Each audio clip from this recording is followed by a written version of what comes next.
तो एक बार फिर से आप लोग को स्वागत करता हूँ अब आपके इस चैनल पे। इस चैनल का मेन मोट उद्देश्य जो है कि आप सभी को किसी भी गवर्नमेंट जॉब के लिए, WBPSC के लिए, UPSC के लिए, CGL, CDS, ठीक है, EPFO, किसी भी एग्ज़ाम के लिए यह लेक्चर हेल्पफुल होगा। तो फिर से एक बार आप लोग को स्वागत करता हूँ मैं। तो आज है 23 मार्च, ठीक है। तो 23 मार्च आज ही के दिन 1928 को भगत सिंह, राजगुरु और सुखदेव, ठीक है, तो इन तीनों स्वतंत्र सेनानियों को ब्रिटिश पुलिस अधिकारी जॉन सैंडर्स की हत्या के आरोप में फांसी पर लटका दिया गया था, ठीक है। तो हमें इनसे एक प्रेरणा मिलती है अपने देश के प्रति सच्ची निष्ठा से देश की सेवा करने का, ठीक है। तो बेसिकली ये पहले जब 1885 में कांग्रेस बना था तो उस समय उदारवादियों का परचम था, ठीक है। उदारवादियों का मतलब जो होता है कि ब्रिटिश सरकार से, ठीक है, लेटर लिख के या फिर उनसे अनुदान या फिर किसी भी चीज़ के लिए शांतिपूर्ण भाव से मांग करते थे और अपनी आवश्यकताओं की पूर्ति करते थे, अपने देश की जनता की आवश्यकताओं की पूर्ति करते थे, ठीक है।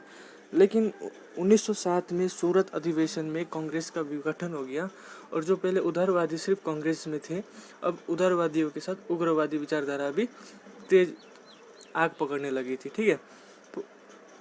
तो भगत सिंह, सुखदेव और राजगुरु जो थे वो उग्रवादी विचारधारा के लोग थे। तो ये जो इनका जो उद्देश्य था कि अब ब्रिटिश सरकार से भीख नहीं मांगा जाएगा क्योंकि ये अब हमारा देश है, ठीक है। तो हमें हक है कि हमको सभी अधिकार प्राप्त हो। तो इन्होंने क्रांतिकारी रूप से अग्रसर हो गए।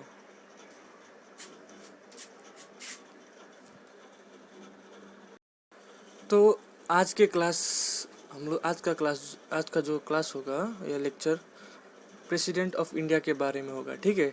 क्योंकि हमें पता है या जिसको नहीं भी पता है उसका आज पता चल जाएगा कि मई 2022 को प्रेसिडेंट का इलेक्शन होने जा रहा है, ठीक है, इंडिया में। तो प्रेसिडेंट का बारे में सभी कुछ जानेंगे जो हमारे एग्ज़ाम के लिए ज़रूरी है, ठीक है। तो कुछ कॉन्स्टिट्यूशनल प्रोविजंस दिए गए हैं प्रेसिडेंट के बारे में। कॉन्स्टिट्यूशनल प्रोविजंस का मतलब होता है कि संविधान में राष्ट्रपति के लिए कौन कौन सी धाराएं या अनुच्छेद सम्मिलित किया गया है, ठीक है। तो इसमें हम लोग देखेंगे 52 से 61 तक, आर्टिकल 52 से 61 तक। तो आर्टिकल 52 जो कहता है कि भारत का एक प्रेसिडेंट होगा, ठीक है, the president of India, Bharat में एक प्रेसिडेंट होगा, राष्ट्रपति होगा। और आर्टिकल 53 कहता है कि एग्जीक्यूटिव पावर जो होता है वो प्रेसिडेंट के हाथों में होता है, या फिर कहा जाए कि केंद्र सरकार जो होती है कोई भी काम भारत के राष्ट्रपति के नाम पर करती है, ठीक है। तो आर्टिकल 54 जो कहता है कि इलेक्शन ऑफ प्रेसिडेंट, ठीक है, प्रेसिडेंट राष्ट्रपति का चुनाव के बारे में कहता है कि इसमें कौन कौन पार्टिसिपेट करेंगे, कौन कौन पार्टिसिपेट नहीं करेंगे, ठीक है। और आर्टिकल 55 कहता है कि इलेक्शन प्रोसेस कैसा होगा प्रेसिडेंट का। और आर्टिकल 55 में इलेक्शन प्रोसेस मतलब इलेक्शन में का प्रोसेस कैसे होगा, ठीक है, डायरेक्ट होगा या इनडायरेक्ट होगा, ठीक है, सीक्रेट होगा या नहीं होगा। और तो आर्टिकल 56 कहता है कि टर्म मतलब होता है कार्यकाल, कितने साल का कार्यकाल होगा, ठीक है।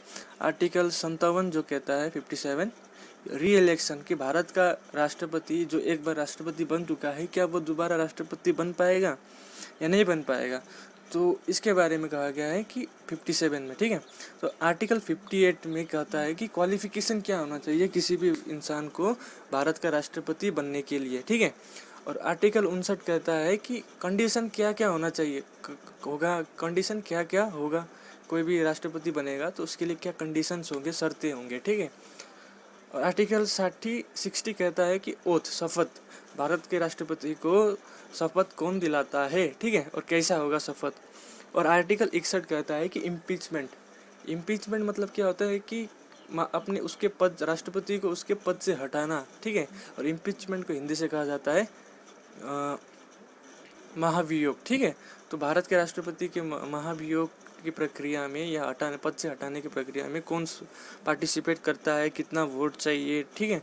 तो इसके बारे में डिटेल्स में बताया गया है। तो पहले हम लोग देखते हैं कि भारत के अभी के राष्ट्रपति कितने नंबर के राष्ट्रपति है, ठीक है। तो सबसे पहले देखिए राजेंद्र प्रसाद जो है उन जनवरी 1950, ठीक है, 1950 में क्या हो गए थे, इलेक्शन लड़े थे। सबसे पहला फर्स्ट राष्ट्रपति हम लोग कौन है, राजेंद्र प्रसाद, ठीक है। इन और 2 बार राष्ट्रपति बनने वाले ये प्रथम राष्ट्रपति है, ठीक है। मतलब 2 बार, एक के बाद एक, ठीक है। उसके बाद है सेकंड राष्ट्रपति हम लोग के सर्वपल्ली राधाकृष्णन, डॉक्टर सर्वपल्ली राधाकृष्णन, ठीक है।